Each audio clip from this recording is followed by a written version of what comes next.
So welcome everyone. So today we've had a little summer break and we are coming back after a few months off. And we're getting back to the hard work of especially today, Roddy is going to be presenting on really, important topics today, and we're excited to get your input. So my name is Katie, and I'm here to facilitate the discussion and relying on Roddy's background and expertise to lead us in all that we need to find out today. So as we're just arriving here, maybe you can just type in the chat and check in, just let us know how you're doing today and what is something you love about Perth. Let us know one thing you love about Perth. Just writing in the chat there so we can make sure our chat is working.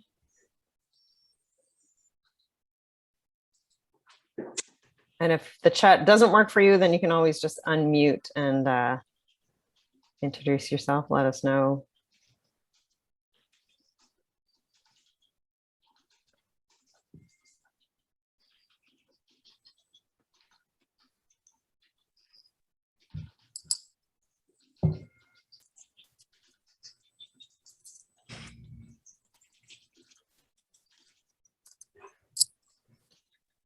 All right. Hello, Michael. Love the small town friendliness and walkability. Thank you, Alan. Patios downtown, Gail. Yeah. The other day, a lovely walk around downtown, then a beer at the Mexican place by the canal. A wonderful evening. Awesome.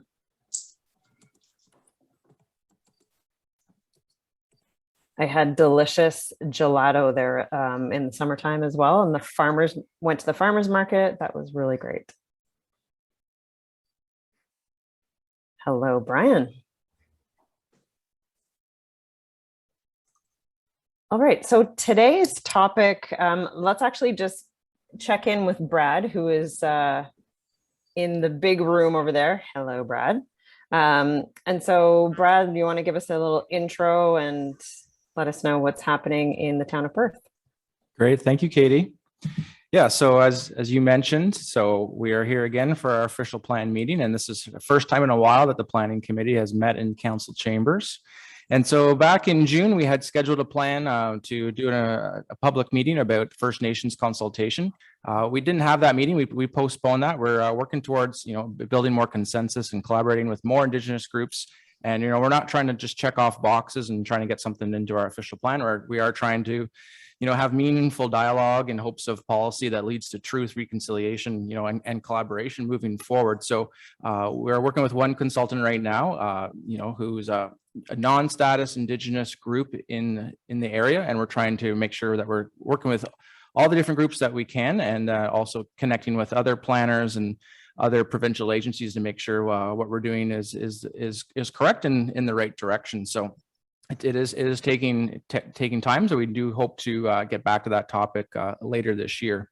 In July, we also postponed our July meeting just because times have been busy with the town of Perth. We've been having 2 committee of the whole meetings a month, I think in May and June, and I think also in September. So both council and staff took a break in July, so we postponed our July meeting here. And so now we're set up now for our meeting today with Roddy to discuss engineering services. And overall, I think our timeline, we're still on track, even though with that little delay. And we're hoping that we'll get back up to speed and we'll have more public input as we move into the fall season. The town just recently hired a communications coordinator, so we're hoping to get more social media posts and get people more interested and informed, and also continue to send out surveys about getting input on official plan topics that we're discussing. So that's the update from us. We're really looking forward to finishing the second half of our season, I guess, if you will, on our official plan. I think we're making excellent headway. We've had positive feedback that people are enjoying breaking down different topics into bite-sized pieces that we can talk about and spend a little more time on each section. And I think in October Town staff will provide some information either through a public meeting or at the planning committee to provide a final schedule for the remainder of the year and figure out what final topics that we'll be discussing, such as affordable housing or housing policies, urban design, any issues there that we need to look at, as well as there's been interest in an older adult strategy as well, based on the demographics in the town of Perth and what can we do moving forward to ensure livability and functionality and accessibility for all of town's citizens. So without further ado, we'll pass it over to Roddy or back to Katie. And so Roddy, as you may recall, he first looked at natural heritage policies for the town of Perth, and we now also have him looking at these engineering services. Roddy, with a professional engineering background and experience with the city of Ottawa, looking at infrastructure policies, is well acquainted with engineering services and policies. So we feel that he's excellent background to provide this service. So without further ado, I'll pass it over to Roddy. Thanks very much. Now I'll also point out to the group that Grant's here, the town public works supervisor. So he's also on tap to answer any questions and stuff like that. So I'll assume everybody's looking at my screen now. And yeah, we're here to talk about engineering services, and Chapter 5 of the official plan is called the Functional Policy. So I wanted to say right from the start, some of the stuff we're going to talk about is pretty functional, straightforward engineering design guidelines. There's still room for public input, but it's quite well regulated through ministry, design guidelines, that kind of thing. But I think we've got a couple hints that might help you come up with some ideas about participation. So the three areas that I'm going to speak specifically today are the section 5.5 of the official plan.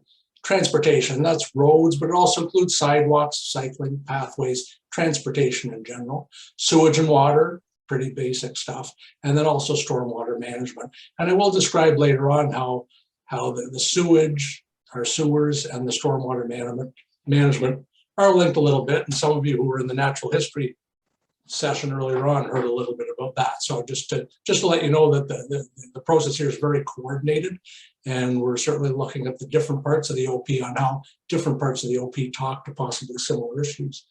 I was going to ask through Katie, we've got a couple people, not as big a group. I just wanted to check if anybody wanted to chime in on any other issues or specific issues they had in the engineering services family. If anybody had any ideas right now, you can go ahead and say it, and that'll just plant a seed in my head to make sure we address it as we go through the meeting. Hearing none, I'm just going to very quickly mention this is an official plan review. And so we all know why we're here, but I wanted to reiterate kind of the scope of what I'm doing in providing services to the town. So official plans are mandated to be reviewed every 5 years. It's not a big review every 5 years, but there is the idea that you take a look, and in some cases it's a whole scale rewrite. In other cases it's a tweak here and there. But for this one, there was a significant event just in 2020, and that was an update of the provincial policy. So you can see from the chart here that the provincial policy statement kind of leads the official plans and the planning in Ontario. There may be provincial plans. We don't have one here, but you might be familiar with the Niagara Escarpment Plan, for instance, would be a more localized policy. And so you have to follow the provincial policy and the provincial plan. And then we get to the official plans. And here with the county government, there's a county official plan. And then finally, the local official plan. So the scope of the review for me, Brad mentioned all the different things they want to look at. For the areas I'm looking at, the first thing is the consistency with the provincial policy. So I looked very closely at what had changed and contemplated why the change was there also. What changed and why did it change? And then looked at the town policies and asked, does this town policy meet the change, or is it time to add some words, delete some words? The other thing that we're looking for, and this is where your input is so important, is the priorities of the town. I can say when I looked at the official plan, I was surprised at how many policies, for instance, related to cycling. And so that tells me in the last official plan, there were some cyclists on board, and they were successful getting quite a few policies on site plan. The other important thing about the official plans have evolved quite a bit over the past, say, 15 years. If you think back when Ontario was young, basically the official plan was the growth plan. Really, we were planning the next subdivision and all that. But over the past 15 years, official plans have really made a turn to recognize that redevelopment and other issues that are important to a town have a place in the official plan. But that having been said, it is still a growth management document primarily. And so an important component is it provides good advice to those who want to bring on redevelopment or development. That's so important. And so we really looked hard at the policies, what they said, how they said it, possible conflicts. And also one of the things that I've been looking at, I found that the official plan was quite, it was verbose, long. I felt there was repetition. And so I have brought forward a couple ideas to both Brad and Grant on where content could be moved outside the official plan or shortened so that it's a clear punch at the developer to say, this is what we want you to do, and it's as clear as possible. So I'll talk right now, if it's okay, about there were many changes to the official plan. When Brad mentioned housing, the whole point, not the official plan, the PPS, the whole name of this PPS update was housing in Ontario. There was a big focus on housing. And so I'm sure that'll be discussed when we get to housing. But for the infrastructure, for the water, sewer, transportation, the main changes were here. The idea of integrated approach, and the integrated approach to planning for water in all forms, yeah, has been evolving, and we've even heard some of that in the public meetings. So this is something that's already of interest to the town, and maybe the provincial policy is catching up. A big change in this provincial plan was the words "prepare for the impacts of a changing climate." It happens, I think it's 11 times. It wasn't there in 2014, and now it's there. And so that's something that we've paid attention to. It's something we should all pay attention to in society, but also in the official plan. The official plan also started using the word green infrastructure. And so they consider the pipes under the road to be gray infrastructure. And green infrastructure, they consider green roofs, if you're familiar with that idea, other things. So again, the province thinks that can provide a more affordable solution to water, storm, but also a more environmentally friendly. The PPS said that the province will develop a new policy with regards to the recommendations of the province's special advisor on flooding. I think we're all aware that some would say flooding has increased in past years.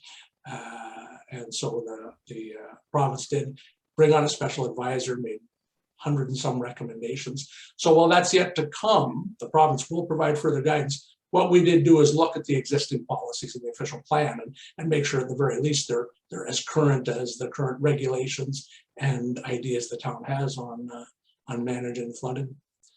Coordination of linear infrastructure, that was a new wording in there. Pretty straightforward, but if you're building a road, put the pipes under the road, try to keep everything in one place. And then since stormwater is under this topic, in 2014, stormwater kind of appeared in the PPS, and there were even more policies. I think there were 3 in 2014, there were 9 this time. So in what did they change and why did they change it? Clearly they're linking stormwater to flooding and climate change. So you can see throughout these changes, there's green infrastructure, change in climate, integrate the planning, more stormwater. You can kind of see where they're going with this. And so what we try to do is reflect that in the official plan. At the highest level, this is the town OP, the provincial policy OP, the provincial policy statement on infrastructure. Provided in an efficient manner, they added this time, prepares for the impacts of climate change while accommodating projected needs. The town is similar. Infrastructure is adequate and has the capacity to support existing and new development. So right off the bat, the province added a reference to climate change. We could consider adding that. Interesting, an efficient manner. They don't say adequate, they say efficient. And to support existing and new development, they say projected needs. So those of us in the policy area spend hours talking about that kind of thing. We won't do that today, but again, what we try to ask ourselves is, what was the province thinking, and do the town's policies, while not having to go word for word, meet that? There is a requirement that all the municipalities work shall conform to the PPS. So with that brief introduction, what I wanted to do is survey the group kind of on your perceptions, understandings, opinions on the current services that are provided for water. That's drinking water, sewer, flush the toilet, stormwater, the drainage in front of your house, as well as flooding the Tay River, and transportation. And as I said, that's not just the road system, it's also sidewalks are an important part. The town is as an evolving pathway system, possibly an intent, to identify that network, and also site plan. And so in just kind of a 1 to 5, a score, 1, I don't think it's working very well. 5, it works just fine. And then I'd like you to ask, if you feel it's not working, what those issues are. And I gave you a couple hints. Oftentimes the biggest thing in water is the taste. I don't like the taste. Sewer, Grant doesn't like the taste. I would suggest the most important is safety, just to get that out of the way. Thank you. Good, thank you. Yeah, it is safe, and it provides also fire protection, that kind of thing. So yes, safety meets all reg requirements, that kind of thing. And then also in thinking about each one, if you have any ideas as to what could be a risk to that service. And so again, I give a couple examples. In the infrastructure business, the age of infrastructure is a well-known risk. As it gets older, there are risks, and that's where we need to take care of it. The town has an asset management strategy and plans put in place to keep it in good condition. The climate, certainly, the Tay River is where the town gets its water. If there are climate impacts on the Tay, there could be risks, those kinds of things. So Katie, I'll ask you, with the group we have, did we want to just keep that as a general discussion, or did we want to try to break into groups? So few people, we only have 11. Yeah, I'm happy to stay in this big group, and then I can just take notes as we go along, if that works for everyone. And then we can all hear each other's ideas and discussion as we go. And the idea as we go further along after this, we're going to discuss each one of these individually, and that's where we come back and look at, just talk about why somebody said it's good or bad, and what somebody thought the potential risks. So I'll open it up to the group. Does anybody have a comment on any one of these topics, or do we want to try to march through them, or just open it up? If anybody wants to speak, please do so now. So one comment that I wanted to make in regard to transportation, which is part of the infrastructure, Perth, the town of Perth has a higher percentage of seniors than any other town in Lanark County. The impact flows out through the hospital, emergency room, so on and so on. One thing we do not have is a public transportation system. And I think it's time that we looked at that, even if it was just, little mini buses doing the circuit once an hour or whatever, because as people age, they, many of them tend to give up their driver's licenses and so on. And, we have a situation now where a 95-year-old woman comes out of the hospital after being emerged at 1 o'clock in the morning, 2 o'clock in the morning. There may or may not be a taxi available. There may or may not be somebody to take them home. So it's something we need to take a serious look at this point. Good, and we'll come back to that. I'll provide what comments I can on how that would fit into the OP when we get to the transportation section. So good comment, thanks. Any others on water, sewer? Discuss right now. Anybody else have any comments on the topics that we're discussing? I have a I don't know if it's a question or a comment about stormwater and I guess paved surfaces, because the water just drains off right now. Are there any plans in this review to look at parking areas, for example, or certain parts of roads or sidewalks that can drain into the ground rather than into our stormwater system?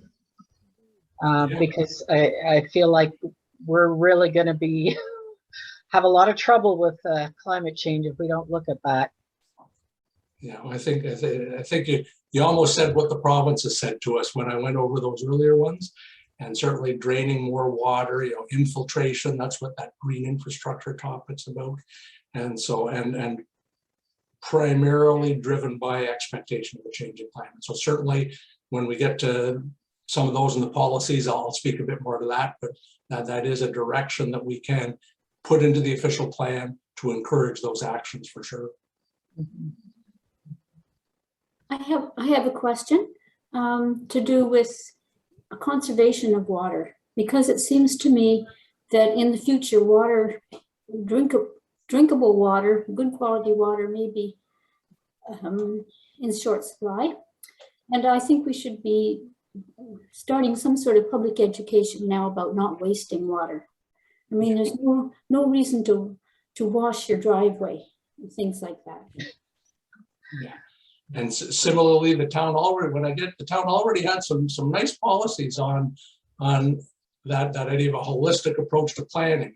We'll study, we'll educate, we'll encourage. At the official plan level, that's what you get.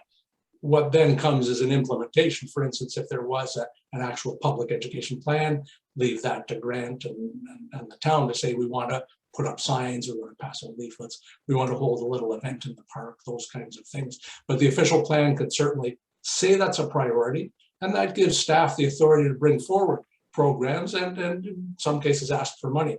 But a good starting place for that, exactly that, is in the official plan. And I think it did exist in the previous official plan, and we're beefing it up a little bit. So I'll describe that when we get to the water section.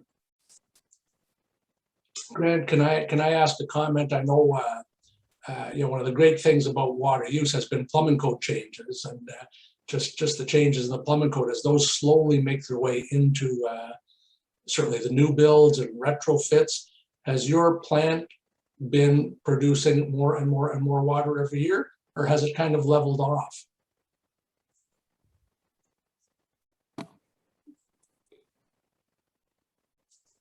You're muted, Grant.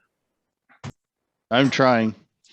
It was the 1980s. It's been decades, Roddy. The PUC at the time implemented 100% water metering, and that was the best device across the board for conservation. Now, we had a lot of industry that using cooling water in the 1980s, early 1990s, and those have moved on into cooling towers, or they don't use that service anymore. But those were the biggest impact on water usage. I think at the time was around 37% was used for cooling water, and those practices have changed. So that was the best conservation component, was installing water meters. Yeah, I think a lot has been done to reduce water use. There's more to be done, like I say, water in that, but a lot's been done, which has kind of helped sustain some water utilities treatment capacity over time. But as growth continues, sooner or later, you're going to need more water. Any other comments or questions? Those were all good ones that were, I would suggest, right on topic with some of the priorities and things. Well, I think that parking, it's Leona Cameron. I think that parking is an issue. The problem is it's not an issue 24 hours a day, but parking is a real problem. I see people that drive around and around waiting for people to get out of a spot so they can get into it. And I don't have the answers, but I don't know whether having two-tiered parking in a spot that already isn't being used for anything else would be ever considered an option. Like in the one parking lot that's downtown, I know it's expensive to build that, but so that you have condensed parking, but it would be two level. I don't know whether that is ever an option to be considered. but you see people definitely driving round and round, wasting gas, putting off fumes because they are looking for the parking. And it's not just a case of going to another street and going further down all the time, because that's not always an option. But maybe it's time that we look at different ways of parking, like levels, even though it's a cost upfront. But as the town grows, I think it's going to get worse. So that might be something.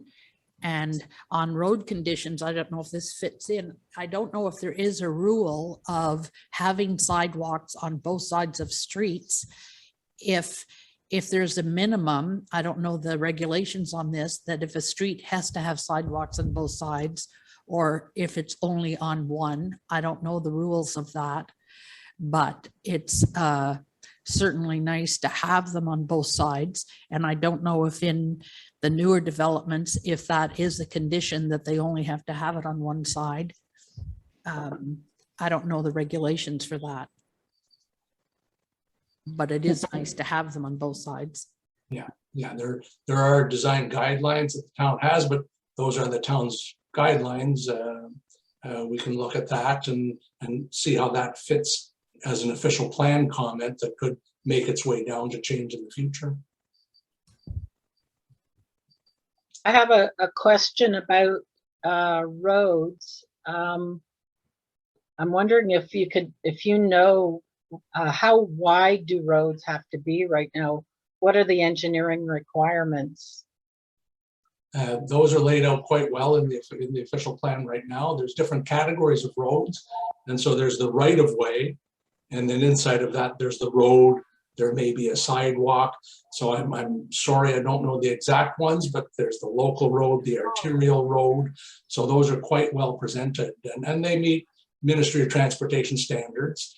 There's also a statement in the official plan that in some places in the town, the roads don't meet those standards, but there's not necessarily an intent to rebuild them just to be those standards. So I'm not sure if the motivation of your question is you feel some of the roads aren't wide enough. Well, I feel they're too wide for cyclists and pedestrians to navigate. A lot of times we widen a road and then we put turning lanes in. So, you know, there could be 3-4 lanes and more. And if you're a pedestrian or you're using a walker or, you know, you have small kids or whatever, it gets quite extensive and very difficult to navigate. And I'm just wondering if the town would consider incorporating Vision Zero into the official plan, which is about making places safe to walk around in. Yeah. Because there's times you have to cross roads. There's just no way around it. You can't avoid roads all the time. Yeah, the town official plan, even now, is quite progressive on that topic. I think we all know through the 50s, you know, the road was king, the car was king. But municipalities have been adjusting that quite a bit. And at minimum, remember there are multi-users. And then in some cases, that even strays over to prioritizing certain users. So certainly when we go back to cyclists, you know, providing dedicated lanes, for instance, what you brought up is a good one, and that fits in with the aging strategies that the province have brought forward in housing. So that is a good one. That's one we can look at. And that would just generally fall into the make sure everybody is being treated equitably with regards to the planning of the transportation network. And so your point would be, well, let's have signals. The joke of a little old lady going and the yellow light goes on, and so she goes back and goes, you know, those kinds of, I've seen videos on that. So that's a good comment, and that's something that the official plan can help promote for sure. I just had one other question generally when you were bringing this up. When it's the provincial policy, do they check closely on, like, is there a checker or people that actually check and make sure that the town's policies are within the provincial? I mean, there is follow through on this. Yeah, when the town completes the official plan, it's not complete until they send it to the ministry. and the ministry reviews it. And in my experience, the ministry is quite comprehensive in their reviews. They will provide feedback to the town. And then it's only when the ministry accepts it that it's actually an official plan. So the ministry does monitor that quite closely. Okay, thank you. So it's not just talk. Yeah, no, they monitor it, they tend to monitor it for their own purposes as well. So, they'll be looking at certain sections perhaps that they want to look at more closely. So do they review every line with equal enthusiasm? Possibly not. But as I say, in every official plan I've got, they'll come back with many pages of comments. Some of them often are general state, yes, you did a good job because you reflected that. Rarely does the town, we won't make the mistake of sending them something that they can't approve. Our job is to make sure that when it lands, it meets the requirements. And so oftentimes, while the comments are extensive, they don't necessarily change anything significantly. We're not going to send a plan to them that says, we're not going to follow anything you do. So usually it's a friendly process. Okay, thank you.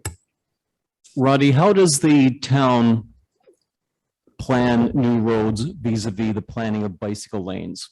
Could you expand on that a little bit? I'd have to defer that to Grant or Brad, I'm afraid, as to what the current planning process is to consider. There'd be implementing bicycle lanes on existing transportation networks and imposing development requirements on new development. So Brad or Grant, you want to take that one?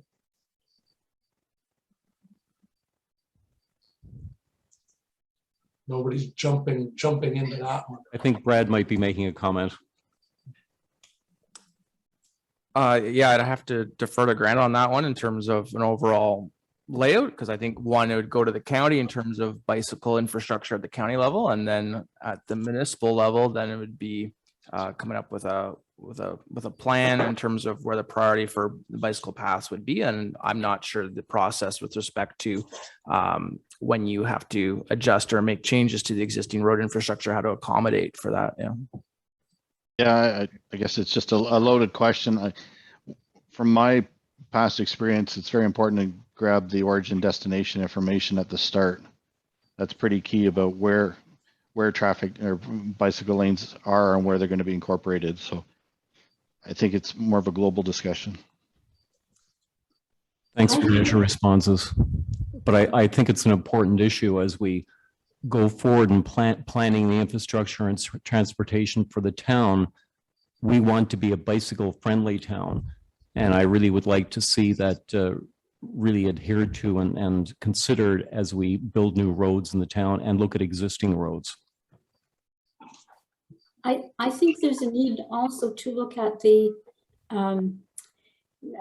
electric wheelchairs and electric carts used by a number of seniors. It's very nerve-wracking to watch them go down Gore Street with all the traffic. And even on Rogers Road, where there's a lot of speeding, it's a dangerous situation. I'm wondering what the town could do about it. And I think my comment, at the official plan level, is to state that equitable treatment of all transportation modes, and with that firmly in place, the town can start looking at how to do that. We're all familiar with the words traffic calming, for instance.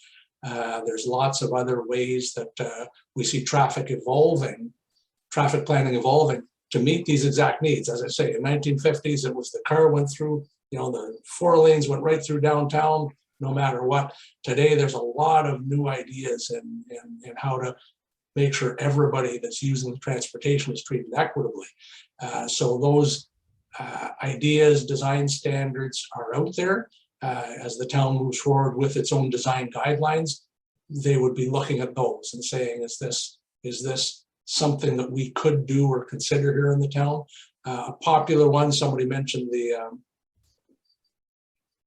distance between number of lanes. What I've seen and designed years ago were something called curb bump outs, where there's a parking lane, and what you can do at the intersection is bump it out the distance of the parking lane. So instead of having to walk from curb to curb, parking, 2 lanes of traffic and parking, the curbs come in.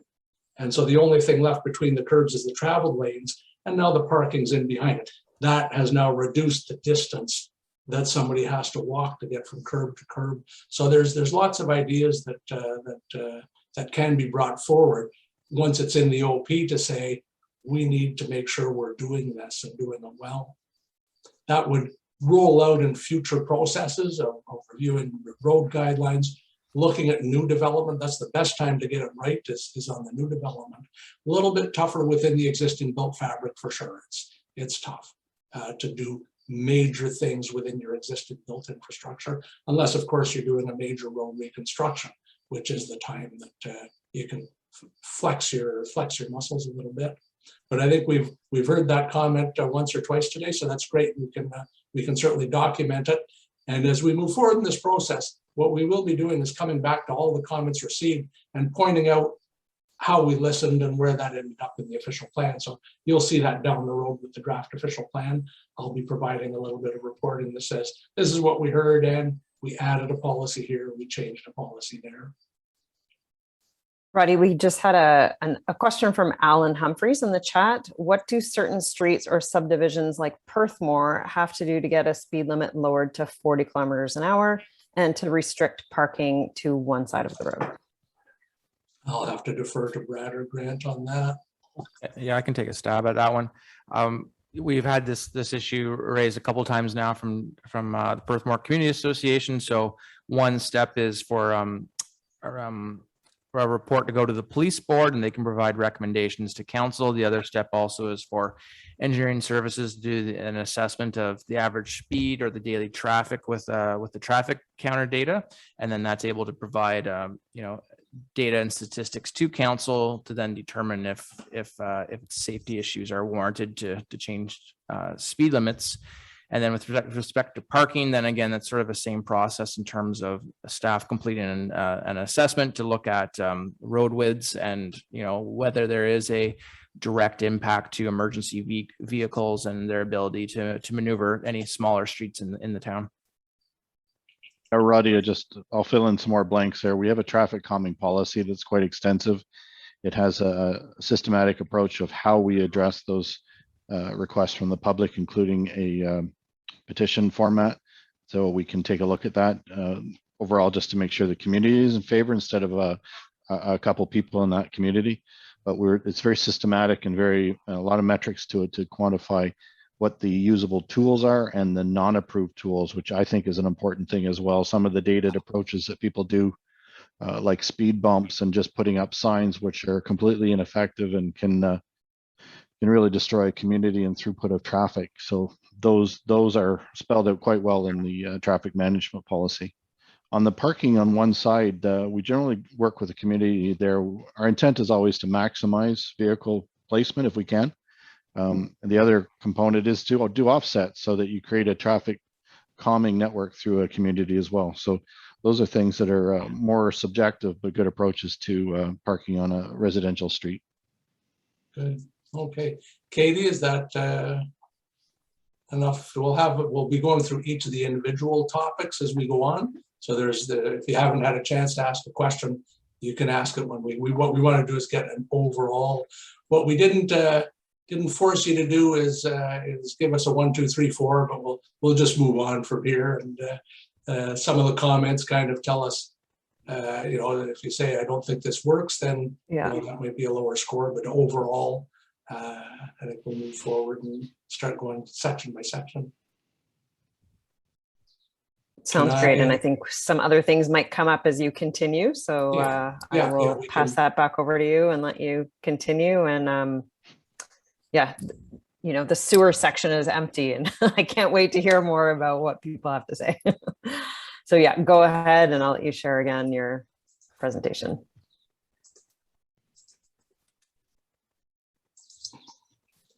Okay, thanks everybody. Good comments, and what I would say is not unexpected. You kind of hit on the hot topics of certainly transportation planning and stormwater and flood planning. So We've had the discussion break. So now I'll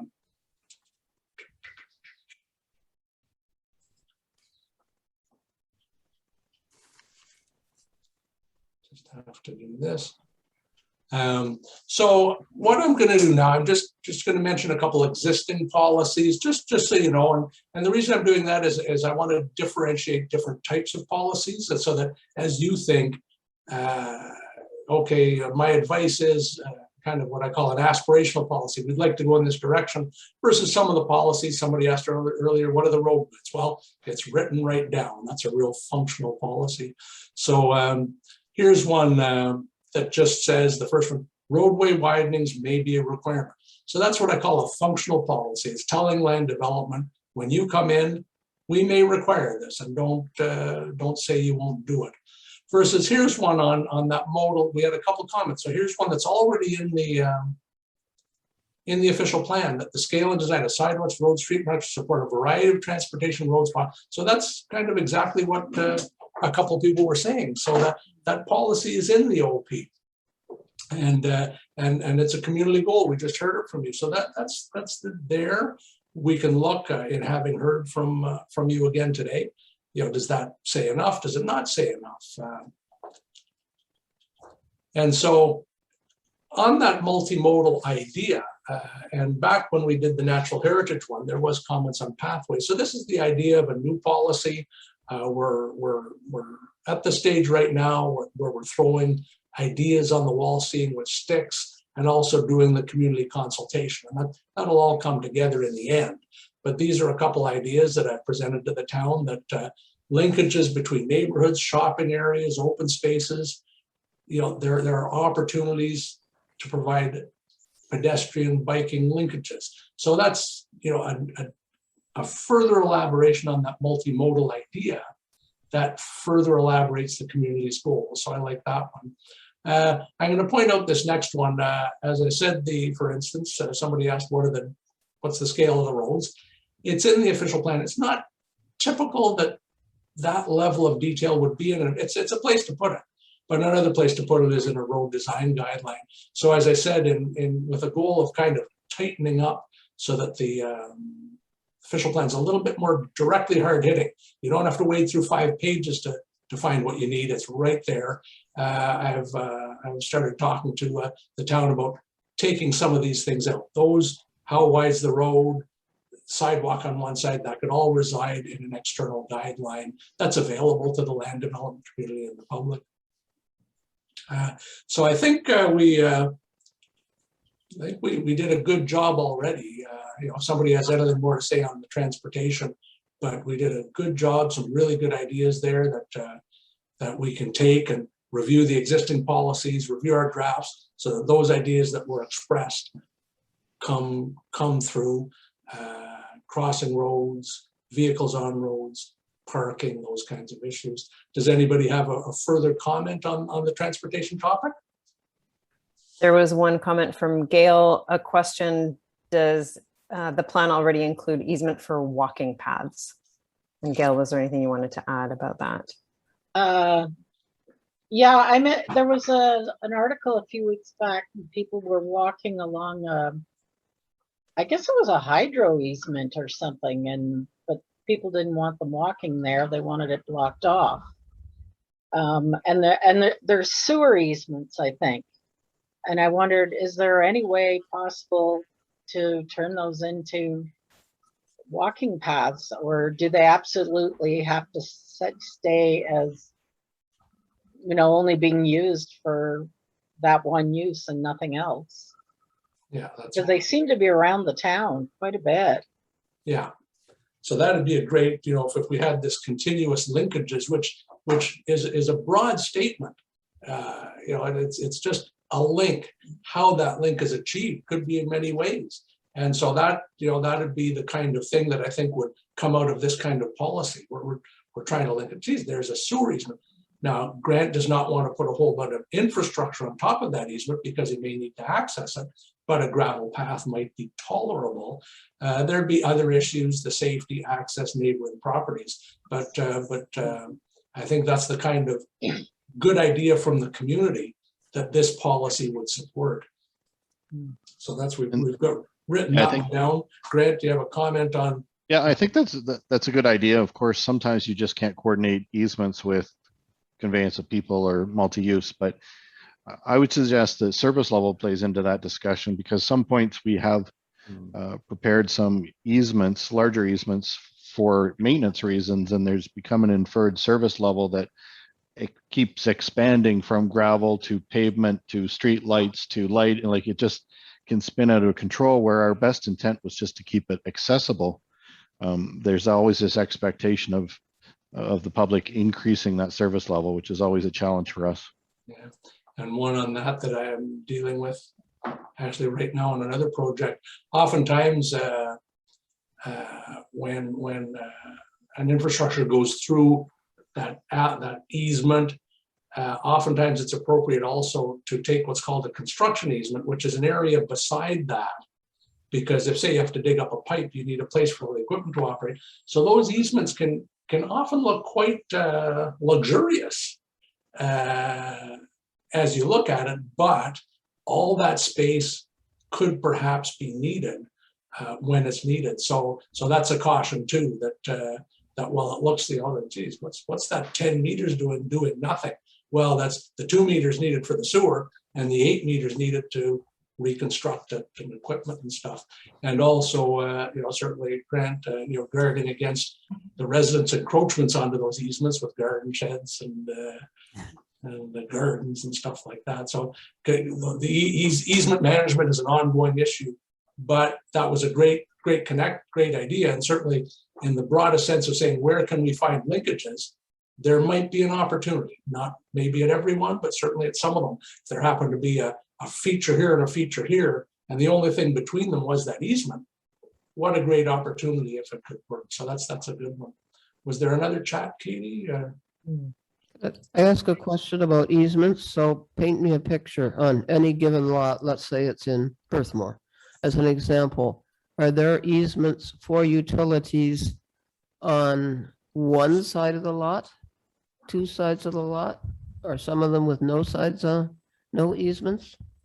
I'll take a stab at that. So generally the infrastructure we're talking about here today, water, sewer, and I would include electric and cable and all that stuff.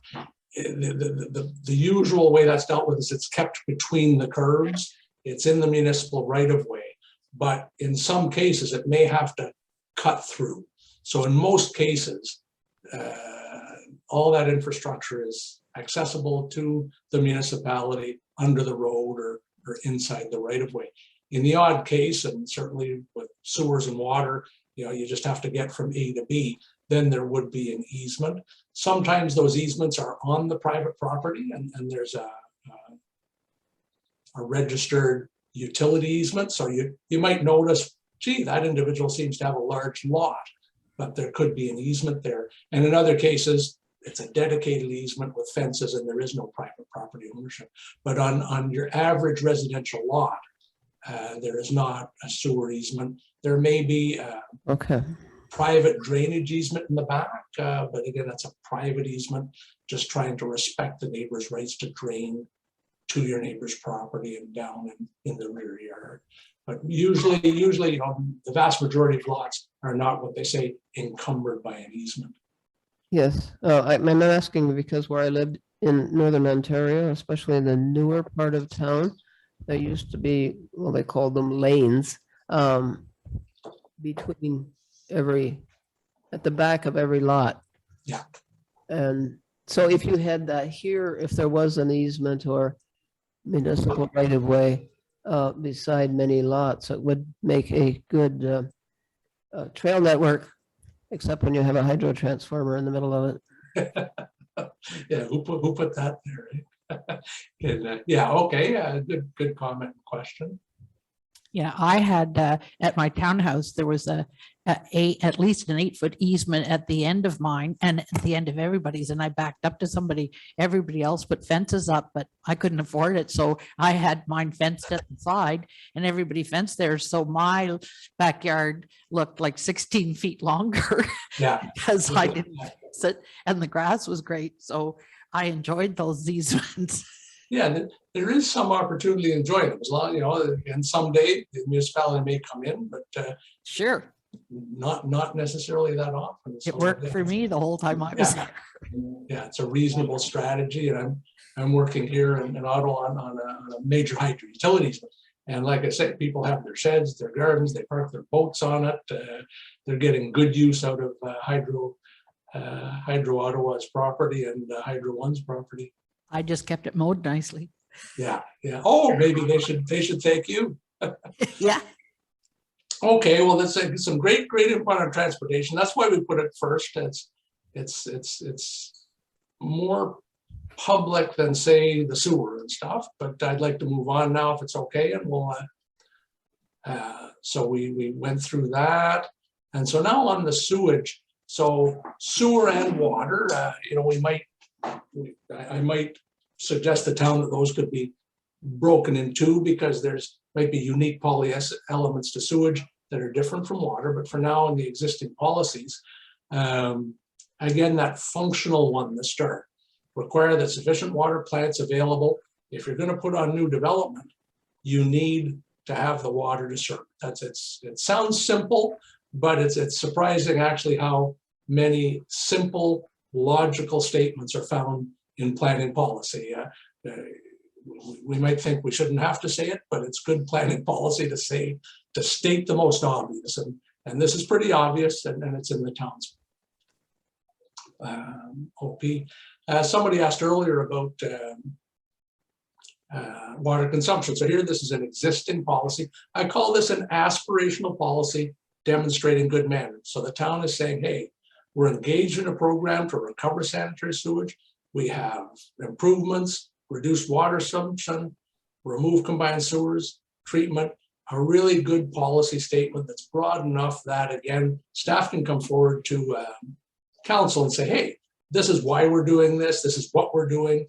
This is what it costs. This potentially is how much more money we need. So there's two examples of existing policies in the so as I said earlier, if there was one message in the change to the provincial policy statement on the infrastructure side, as I say, there's a lot about housing, but if there was one on the infrastructure side, it was say climate. And they actually, one of the interesting things, they changed it from plan for climate change, which apparently has some, possible political issues around it, to impacts of a change in climate. So this isn't saying the climate is changing, but be prepared. So they phrased it a little differently, which I think is a little less politically charged. So here's a similar good practice as I kind of use the policy that's in the existing official plan that we just looked at and added the climate change. So sustainable development, including impacts to climate, and then the town will do all these things, good management practice. They're running their infrastructure well, doing everything they need to do. So that was that. And then the other one, I had an important issue when earlier we said we will have capacity to support development. Well, the logical extension of that is well, how much capacity do you have? And who are you going to give it to? And how are you going to give it? And the town does have an allocation policy. It's in Appendix 7 of the official plan. So we're looking at that. But again, the importance of this, stating it this way, is the town will maintain the capacity. And that infers that it's the town's final judgment on what that capacity is. It's, Grant could talk to this for a while, but there's different ways to determine capacity, and you have to really understand what you're accounting for. Is it really there? Does it perform all the time? What risks are there and stuff like that? So it's very important when the town says, we have this much to support new development. It's important to manage that, understand it. So this is a little bit of an expansion on the policy that really puts it to the town. No, we know what we have. It's our list, not yours, Mr. Developer, not yours, somebody else. It's our list, and we will manage it to the best interests of the existing residents and future development in the town. So I've got to ask a question of Grant. We've been talking recently about possible effects of drought on our water supply, and it's not a problem. Is there any hazard with the other end of the spectrum? Like if we had a 1 in 100 year flood, is that any threat to supplying treated water? Yeah, well, yeah, again, it's a loaded question. 1 in 100 year flood, there's not a lot of things that we can do in that situation. Essentially, the water plant would, we'd be sandbagging the water plant probably at that point because of elevations. Sewage lagoon would probably be impacted that way as well. 1 in 100 is quite a large impact to a municipality. So it definitely falls into our emergency response plan for sure. But it fortunately, in something like short of a dam failure, it's usually incremental, so you can adapt to it as it comes downstream. But let's say the flood that we had in 2017, that was a 1 in 10, I believe, here. So that really wasn't much of a problem. No, it's short, something of that scale, 1 to 10, 1 to 30 shows some of the flooding areas only. And it usually drives the road network first because of the topography of Perth, but not so much impacting the sewage and water system. Mm-hmm. Okay, thank you. Any other on the sewer, speaking of the water, yeah, certainly the Tay is a source. So the integrity of that source is important from a quality and a quantity point of view. So whether impacted by climate, upstream development, those things. The town does have, I don't think I listed, the town has, I think it's in the stormwater, a good downstream neighbor policy where it says whatever we do in the town shouldn't affect the ability of the people downstream to use the water. So I guess we should call the people upstream and see if they have that policy as well. Roddy, I was just going to add the term affordability. I didn't see that in what we're talking about, and I think that's important, especially the residents of Perth, the existing ones, that the affordability of safe water and the conveyance of sewage is in an affordable manner. And as you know, things like the geotube and the Sager systems have avoided significant costs to the ratepayers. You know, we bypassed the idea of putting a $40 million sewage facility in place for a $10 million Sager system. So it has to be affordable in a small town model. Yeah, I think, Grant, I can say, from my own background in engineering, I can say to the people here, I was doing wastewater studies in Perth back in 1996. The town has done a really good job of managing that affordability. I think with the Sager, did you win an FCM award on that? Yes, we did. Yes. Yeah. So I mean, here's a national award being granted to the town. The geotube idea is remarkably a local technology, a local company that I think started in Eganville, Renfrew, and was able to put I did a plant tour a couple of years ago when we were on a seminar and thing, and so the town is, congratulations to the efforts of the town to come up with cost-effective, innovative solutions to challenges. Yeah, just building another, what's Westport doing? Just building another $10 million sewage treatment plant is not necessarily always the right answer. Okay, good. So a couple comments on that. Thanks very much. The next topic is the stormwater. And before I start into that topic, I said this before, but we've talked about the sewer. Somebody mentioned flooding, and now we're talking stormwater. So these three topics have quite a bit of overlap, and that becomes a challenge in the planning and policy environment to make sure that you're addressing the issue in an integrated manner. That certainly what you don't want is the policies to conflict. You want them to be working towards the same objective. And also for those of you who are in the natural history one, the stormwater tips over to natural history, the ability of the river, the area swamps to be stormwater features. So I just wanted to make the point that we're certainly endeavoring for an integrated review of the official plan, and that certainly applies on the stormwater. Oh, here's that good neighbor policy. So this is a policy in the existing OP that any development in Perth will not result in increase in downstream flooding, erosion, or cause adverse effects on the receiving water. Somebody mentioned warming of the water. So that's a, you know, it's a nice policy to have, a good neighbor policy. The second one, a sustainable environmental approach. So interestingly, that's already there, and it almost really the provincial policy statement, the change is almost caught up to Perth with that one on the sustainability in protecting water resources. And then also stormwater management required for all urban development. That's again a forward-looking policy that anticipated what the province told us this time of use. Don't just rely on a big pond at the end of the pipe. Try to address stormwater. Somebody mentioned infiltration, slowing it before it gets to the river, cooling it down. So those are all good policies that already exist in the town's plan. And so again, I mentioned earlier, functional policies, different approaches to policies. So one great approach that I always support is just cutting and pasting out of the provincial policy statement. If you know the direction is to comply with the provincial policy statement, what better way than just to cut and paste? So here's an example that I'll be recommending to the town. You know, you can twist and turn on how to word something, or you can just cut and paste. So this is exactly how it says it in the provincial policy statement.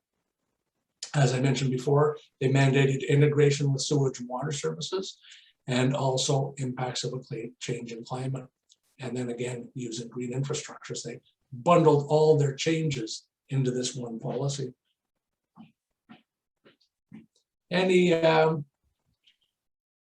comments, questions, or ideas on the topic of stormwater in Perth? And this would include flooding. We talked about it in natural heritage, but there are engineering issues related to stormwater. Certainly the on-street stormwater systems, both in pipes and surface, will bring water to in many cases, the Tay. Somebody did mention earlier, would there be an opportunity to infiltrate that before it gets there? What a great idea. And certainly the province has told us that's what they'd like to see too. So we can have the policies in the official plan. When the town does a capital project, a road project, I had that. Oh, sorry. You can see up here this they'll call this green infrastructure. So you put this little thing in the street, and you instead of all the water running down the street, it runs into this little thing. The trees use it, it absorbs some water, it slows the water down from downstream flood risk, and eventually finds its way wherever that is. And that's this term green infrastructure that's often used. That's what they mean by that. So Gail did have a question, and I think you've addressed most of it. Gail, did you want to add to that, or was your question answered? Yeah, I'm just wondering how you might deal with private property owners. And I'm thinking of the example, I'll see downspouts running water across sidewalks, and in the winter you get ice buildup and that. So how will the town manage that? And is there anything that could be in the official plan that would help motivate people to take it a little more seriously and take action on it? Yeah, I think what I'd say on that, reflecting on climate, you know, maybe X years ago it never got warm enough in the winter for there to be water on the sidewalk, whereas more. Oh, it was slippery at times. Yeah, more and more we're seeing that. I'd say generally one. I know in the Mississippi River watershed, they're now finding that their peak flow rate is actually happening in January, a kind of a rain melt event instead of the spring floods or spring flows. So yeah, I think where I would plant that one is this impacts of a change in climate. If it's getting warmer and we're getting into freeze-thaw cycles, we have a whole bunch of new challenges to address, and one would be those downspouts onto a sidewalk and freezing. So I've noted that one as a specific example, but I would say that the town in adding this, prepare for the impacts of a changing climate, and in hearing from the community that that's a concern, would link those two and say, yes, this is an example of a change in climate that's causing new challenges for our town. and we need to come up with solutions. The OP wouldn't necessarily lay out the solutions, but it certainly sets the table for the municipality to hear back from residents and act on that specific problem. I'm not sure what the solution would be at this point, but I think we're well positioned to take the input and say, this is an issue that would fall under planning for the impacts of a changing climate. Grant, I don't know if this is a problem that's well known to you or that's new, and if you want to comment on that. Oh, it's on the list, Roddy. Is that the same list I tell my wife? Oh, it's on the list. She said, I want to see the list.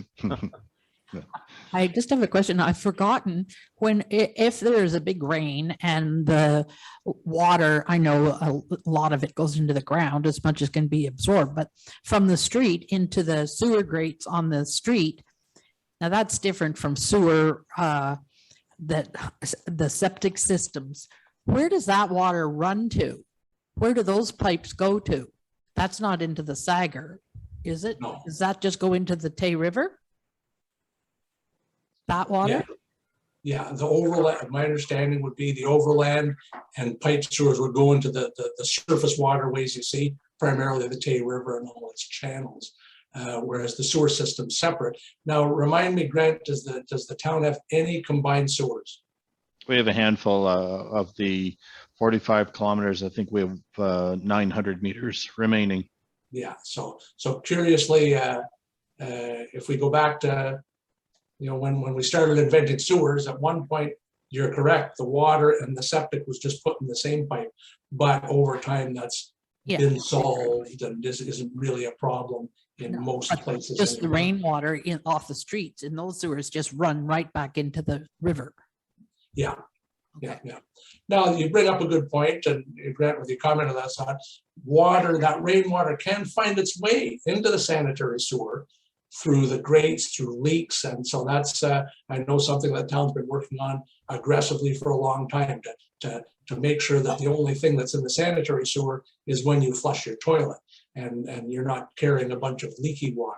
But that's a well-known problem in the industry across the world, is leaks getting into the sewer. And then, you're a good point.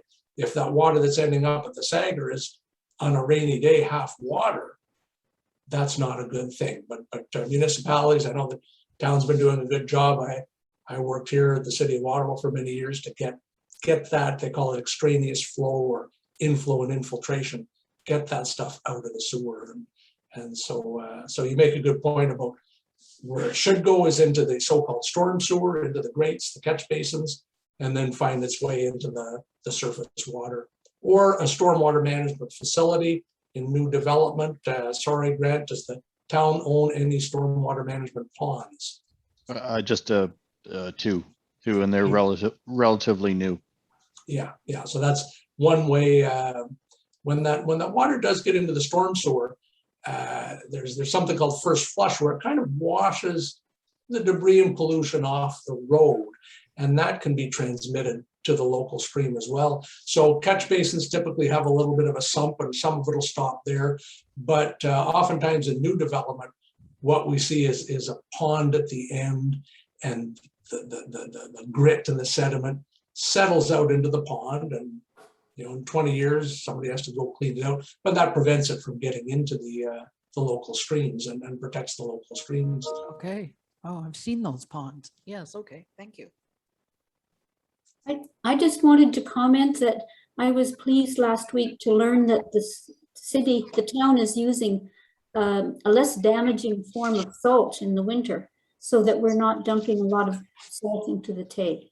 Okay, Grant, do you want to explain that one to everybody? Well, we use a pre-wetted salt, so we see a 15 to 20% reduction on volumes of salt.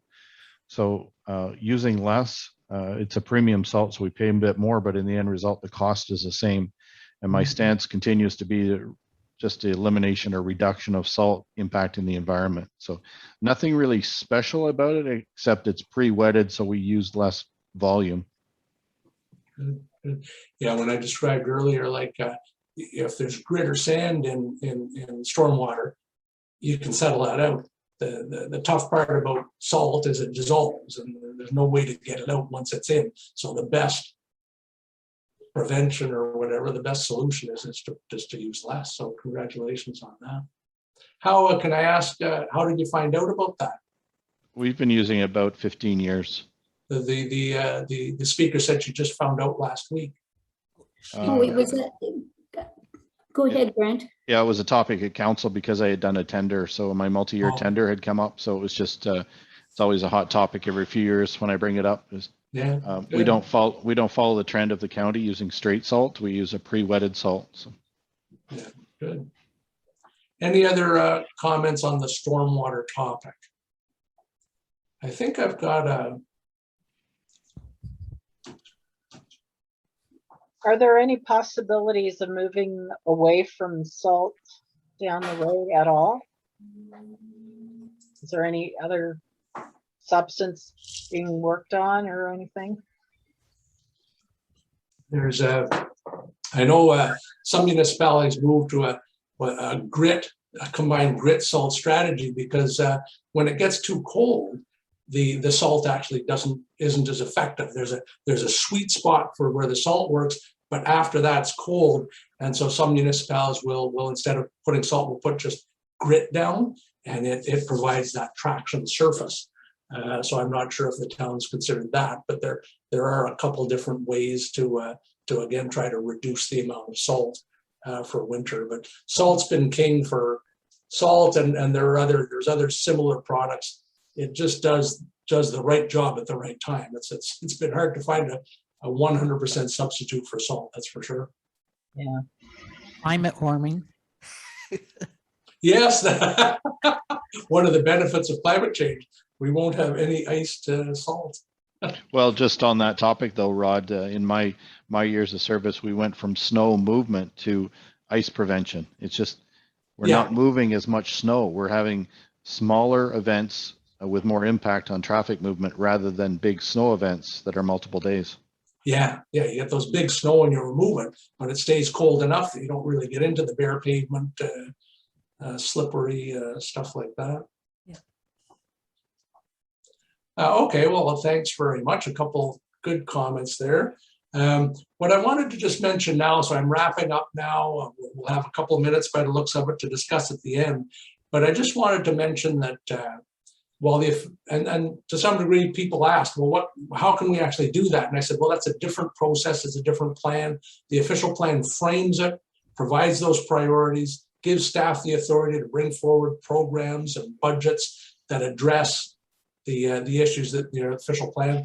So the town does have an asset management plan. That was a plan, I think in 2013 or 14, went out, counted what do we own. Well, we have this many. Pipe Grant was able to say we've only got we got 45 kilometers of sewer, I think he said, but only 900. So we would have known that, but it comes out of the asset management plan, looks at the condition, and through that, the town can plan to make sure that the infrastructure continues to operate. And so that's an important part of just that good practice to take the official plan and implement it. Another one is the development charge bylaw. What that is when a new developer develops, that will put stress on existing infrastructure. And so developers are required to pay, for instance, to contribute to the new infrastructure that will be required by the town to support new development. And so there is a DC bylaw.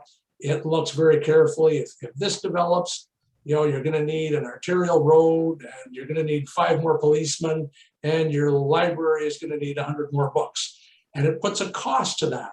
And so each time the builder goes to build a house, there's an upfront charge of a development charge that puts that money in the bank so the town can afford the development.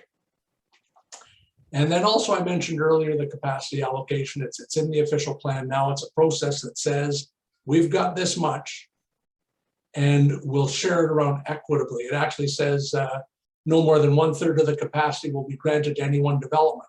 And so that's good. That allows the town to say, well, we don't need all our development over here. We need some over here, some over here. So those and many other tools are available to the town to implement the ideas you bring forward, the ideas the province bring forward that we see in the official plan into lower level plans, capital projects, broad public initiatives. We talked about education for water conservation. I developed the city's water saving program a number of years ago for lawn watering, where we had a picture of a tuna can. And we put that picture of the tuna can on the back of every bus in Ottawa. And the idea was no more than a tuna can full every week. That was this idea to try to, give people the idea of how much they should water their lawns. So lots of tools available to the town, and oftentimes once you do the official plan, the next thing that comes is taking that and putting into the zoning bylaw is the first thing. But then also taking these ideas that the community brought forward and said, okay, well, what are we going to do about that? We want to be able to report at the next official plan review that something happened. So those will unfold once the official plan is approved. And so that's everything I've got. As I said, if we want to have any wrap-up comments from attending, and then Katie and Grant can wrap up. Any other comments or questions from the people here today? I had a question, Roddy. Yeah, go ahead. Just in terms of new development, and when the Conservation Authority in the town is reviewing a new subdivision or development, have you heard any? And so when the Conservation Authority reviews stormwater, they look at the Ministry of Environment guidelines. And so currently it's still under the conventional wisdom of stormwater ponds. And I'm just curious, this draft document by MOE for low impact development and looking at this green infrastructure, have you heard any news in terms of development, in terms of the Ministry of Environment finalizing that report and to provide better direction to municipalities and conservation authorities? No, for the audience in 2014, 2016, 2014, I think the Ministry of Environment sent a letter to all the municipalities. We've got to do a better job on stormwater. We're developing a guideline and we're going to get it to you soon. So one provincial election and public health crisis and this and that. I was seeing you or Grant were probably maybe part of the provincial working group.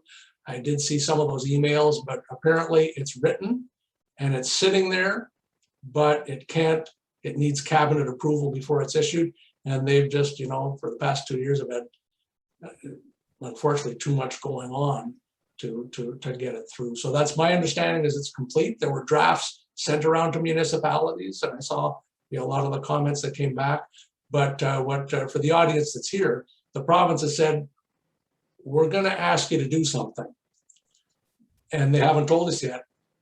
The ministry to some degree, and certainly the conservation authorities, have taken the advice that something's coming to wholeheartedly embrace some of those ideas. And so municipalities are put in a rock and a hard place. It'd be a good idea to do it, but with no provincial mandate, it's hard to tell developers they can do it. So municipalities have really been struggling. We want the infiltration idea, some of those new ideas are good ideas. It would be a lot easier for everybody if the province came out with that design guideline. And now it's a provincial directive, and we can all enthusiastically embrace it. So no, I think the last time I asked, I was talking to the local office of the MOE. I asked about 8 months ago, and they didn't see it. They didn't see it coming out anytime soon. So could you comment on the efficacy of a traditional stormwater system as opposed to a lid storm system? Sure. So, quickly, evolution of stormwater, put it in a ditch, put it in a pipe, put it in a pipe with a pond at the end. There's been several iterations of stormwater planning. And now what it's gone back to, and when you say LID, LID, low impact development, the idea is to mimic what they call the natural hydrology, as if there was no development there. If there was a forest there, the water would just soak in. And so certainly from a environmental perspective, there are benefits. When you say efficacy, we have to look at the elegance of a bigger pipe and moving water faster and that kind of thing. So there are some challenges. There are some challenges with some of these methods. Again, sorry to belabor my experience in the city of Ottawa, but we started grading the roads differently to slow water down, and that just resulted in a bunch of people phoning saying, there's water at the end of my driveway. And we would say, well, it's actually supposed to be there. It's only going to be there for 25 or 30 minutes. and the person would say, there's water at the end of my driveway. And so, so these systems are certainly environmentally beneficial. There is a challenge in that they don't perform the same way a big pipe does. You know, the elegance of a big pipe, the water's gone. Unfortunately, that causes erosion in the stream and environmental degradation, and transmits flooding from one neighborhood to another. So what we're seeing in this industry is a little bit of experimentation. I hate using the word experiment in an engineering environment, but we've really moved beyond that. And there's a lot of methods that we now know how they work. We know that it's important to build, own, operate, and maintain. One of the elegances of a big pipe is it pretty works no matter what. Whereas some of these systems need a little bit of extra maintenance, which is a burden to the town. But I would say today, these systems work well. We understand how they work. We understand maybe the water's going to be sitting there for 10, 15, 20 minutes, whereas before the owner never noticed. But they end up working. Some of the green infrastructure has all sorts of benefits. We heard in the natural history an interest in trees. And, you know, green infrastructure is trees. It can soak up that water that you're trying to infiltrate. So I'd say in general, they work differently, and we understand how they work, and it is a little different, but the environmental benefits and attention on the municipal side for good design and continued operation means it is the right solution. So would one system be better than another in an area where it's very flat? Flat is tough for drainage, and so certainly if it's flat with permeable soils, that's great. You know, just stop it from flowing down the street. There's different engineered infiltration trenches that slow it down so it has a chance to infiltrate. Flat and clay is problematic for sure, and problematic for a conventional sewer and some of these situations. So if you're just saying flat and permeable soils, these new methods work very well. If it's flat but there's nowhere to infiltrate it, well, you've got a problem no matter which technology you use. Thank you. Thanks, Rick. That was a good question. Thanks. We did also have another question in the chat before we wrap up here. So the percentage of DCs for developers, what is it? I'm going to throw that to, I don't know what the DC charge is right now. And when you say percentage, we'll have to ask you to clarify that. I'll say again, the DC study, it's a comprehensive study. It says what is the increased services the town will have to provide. It values those, and the developer pays their share. So I'm not sure, maybe when you say percentage, maybe are you on audio? Could you ask or explain that to us?